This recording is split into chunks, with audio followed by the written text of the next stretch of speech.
Jack of all trades but master of none. ये line आपने कहीं ना कहीं तो जरूर सुनी होगी। और शायद आप भी एक ऐसे इंसान हो सकते हो जिसके पास मल्टीपल इंटरेस्ट है, बट मेन प्रॉब्लम ये आती है कि वो एक स्टूडेंट है, उसको अपनी पढ़ाई को भी मैनेज करना पड़ता है और अपने मल्टीपल इंटरेस्ट हैं। जैसे कि मैं अपनी बात करूँ तो मेरे को ये चेस है, देख रहे हो चेस, देख रहे हो तुम, चेस खेलने का भी इंटरेस्ट है, मतलब मज़ा आता है चेस खेलने में। ठीक है, काफ़ी सारे जैसे ड्राइंग्स हो गई, ड्राइंग बनाने का भी शौक है, कंटेंट क्रिएशन करने का तो शौक है ही, और काफ़ी सारे इंटरेस्ट है, मतलब लाइक बॉडी बिल्डिंग में भी इंटरेस्ट है, लाइक काफ़ी सारी और चीज़ें हैं। बट मेन प्रॉब्लम ये आती है कि हमारी स्टडीज़ हमें ये सब करने से रोकती है। लाइक हमारा अकेडमिक प्रेशर, अभी हमारे बोर्ड एग्जाम शुरू होने वाले हैं लगभग, अभी कौन सा महीना चल रहा है, सितंबर चल रहा है, सितंबर के बाद फरवरी में हमारे बोर्ड एग्जाम शुरू हो जाएंगे, तो अकेडमिक प्रेशर आने लग जाएगा, अभी हाफ ईयरली आ जाएंगे, प्री बोर्ड आ जाएंगे, इन सब की वजह से हमारे इंटरेस्ट पीछे को छूट जाते हैं। लेकिन आज मैं इस वीडियो में आपको एक बंदे की कुछ टिप्स देने वाला हूँ। वो बंदा ऐसा था ना, कहने को स्टूडेंट था, माइंड में ब्रिलियंसी, मतलब उसके एकेडमिक में अगर वो चाहे तो 100 में से 100 ला सकता है हर सब्जेक्ट में, इस सब्जेक्ट में। ठीक है, अब तुम्हें लग रहा होगा बिल्कुल पढ़ाकू सा बंदा होगा, तो पढ़ाकू बंदे ले ही आते हैं, लेकिन वो ऐसा नहीं था भाई।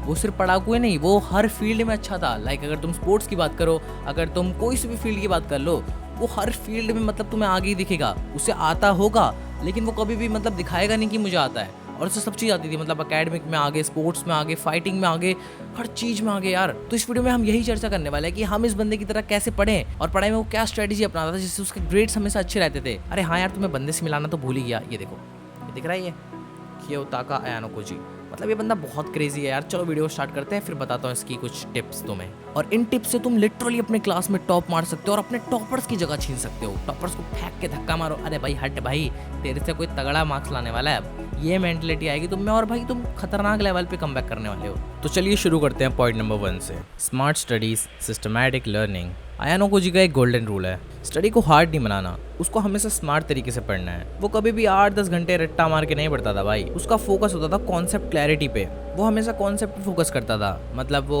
5-6 घंटा रट्टा नहीं मारेगा एक चीज़ को, एक बुक को, वो हमेशा कॉन्सेप्ट पे फोकस करेगा और हमेशा अपनी ओन लैंग्वेज में बनाने का ट्राई करेगा। फॉर एग्जाम्पल, अगर मैथ्स का एक फॉर्मूला है तो उसके पीछे का डेरिवेशन समझता था कि मतलब ये फॉर्मूला आया कहाँ से, मतलब उस फॉर्मूले के पीछे का कॉन्सेप्ट समझता था, और जब उसको कॉन्सेप्ट समझ आ जाता तो वही कैसा भी क्वेश्चन आ जाए एग्जाम में वो उसको सॉल्व कर लेता था। और ये आपने भी एक्सपीरियंस किया होगा कि जब भी आप मैथ्स में एक तरह का क्वेश्चन रट लेते हो और उसके जैसे ही दूसरा क्वेश्चन आ जाए तो उसमें आप कहीं ना कहीं अटक जाते हो, लेकिन अगर उस टाइप का क्वेश्चन आप समझ लेते हो कि भाई ये कैसे हुआ, मैंने इसमें क्या क्या स्टेप्स अपनाए, इस क्वेश्चन को कैसे कैसे अप्रोच करना था, तो आप उस क्वेश्चन को आराम से कर लेते होगे। और इससे पहली टिप ये मिलती है कि अपने सब्जेक्ट्स को छोटे छोटे पार्ट्स में डिवाइड करो, एक बार में सब करने जाओगे कुछ नहीं होगा, छोटे छोटे पार्ट्स में डिवाइड करो, अलग अलग टाइम बनाओ, उन पे बैठो और कॉन्सेप्ट पे फोकस करो, ना कि रट्टा मारो। सेकंड टिप, चाहे आपने कोई भी टॉपिक पढ़ा हो, उसके बाद एक रिकॉल प्रैक्टिस जरूर करना। रिकॉल प्रैक्टिस से मेरा मतलब ये है कि जब आपने टॉपिक पढ़ लिया ना, उसके बाद अपनी बुक सब बंद कर दो और जितना सिंपल भाषा में तुम लिख सकते हो जो भी तुमने पढ़ा है उसको कॉपी लो, एक सिंपल भाषा में जैसे तुमने पढ़ा है ना, मतलब जैसे तुम्हें आ रहा है तुम उसमें छाप दो, बस जो भी तुम्हारे दिमाग में था, तुमने जो भी पढ़ा उस कॉपी में बस छाप दो उसको। Point number 2, observation power and memory building. Ayanokoji की सबसे बड़ी स्ट्रेंथ पता है क्या है? उसका ऑब्जर्वेशन।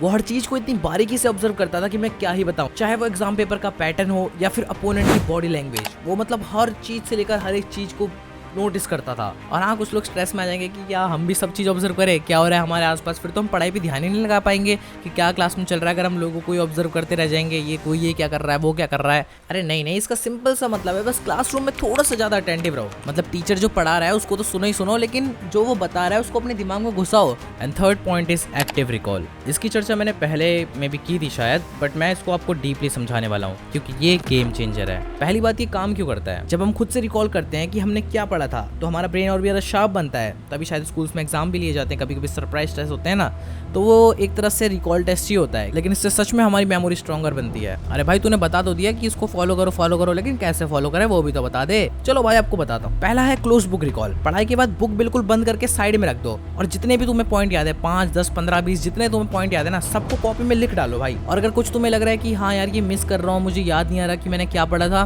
तो फिर बुक उठाओ, दोबारा पढ़ो और दोबारा उसको लिखो, मतलब रिकॉल करने की कोशिश करो। एक बार पढ़ा पूरा, ठीक है, लिख दिया जितना याद है, नहीं याद है दोबारा पढ़ा, लिख दिया। इसके बाद देखना भाई तुम्हें वो जो कॉन्सेप्ट है ना तुम्हारा, वो जो तुम रीड कर रहे थे, वो जो तुम लिख रहे थे ना, वो तुम्हारे दिमाग में इतने देर तक छपे रहेगा ना, इस बात की गारंटी है भाई कि वो तुम्हें बहुत लंबे समय तक याद रहने वाला है। दूसरी टेक्निक है क्वेश्चन क्रिएशन। जब भी तुम हर कोई पैराग्राफ पढ़ते हो तो उसमें 1-2 क्वेश्चन बनाने की कोशिश करो, जैसे चाहे वो MCQ हो, चाहे वो शॉर्ट क्वेश्चन आंसर हो, मतलब इस अप्रोच से पढ़ो कि इससे क्वेश्चन कैसे बन सकते हैं, मतलब ये कॉन्सेप्ट मैं पढ़ रहा हूँ, इससे टीचर मेरे को किस तरह से क्वेश्चन पूछ सकता है। अगर इस अप्रोच से पढ़ोगे फिर तो भाई फिर नहीं रोक सकता तुम्हें कोई टॉपर बनने से भाई। चौथा पॉइंट है फोकस स्टडी सेशंस। देखो सबसे गंदा माइंडसेट जो हमारे माइंड में रहता है ना, वो सब लोग हमें बताते हैं कि भाई 2 घंटे तक पढ़ना है तुझे, 1 घंटे तक पढ़ना है, 5 घंटे तक पढ़ना है, 10 घंटे तक पढ़ना है। मतलब क्या है यार, पढ़ना है। हम लोग पगला जाते हैं कि ये इतने घंटे तक पढ़ना है। घंटे के हिसाब से कभी पढ़ना ही नहीं होता। देखो हमें ना सबसे पहले अपना एक गोल डिसाइड करना है कि हमें आज पढ़ना क्या है। सबसे पहले बात क्लैरिटी नहीं रहती कि पढ़ना क्या है, ये सब पहले हमें पता होना चाहिए कि हमें पढ़ना क्या है। और एक टाइम पे 5-6 गोल लेके नहीं चलने, दिमाग वैसे ही खत्म हो जाएगा भाई। सोच सोच के डर लगने लगता है तो इन सब चीज़ों को कि भाई ये भी पढ़ना है वो भी पढ़ना है। सिंपल रखो कि मुझे अभी बैठता हूँ तुरंत, और कोई ख्याल नहीं आना चाहिए।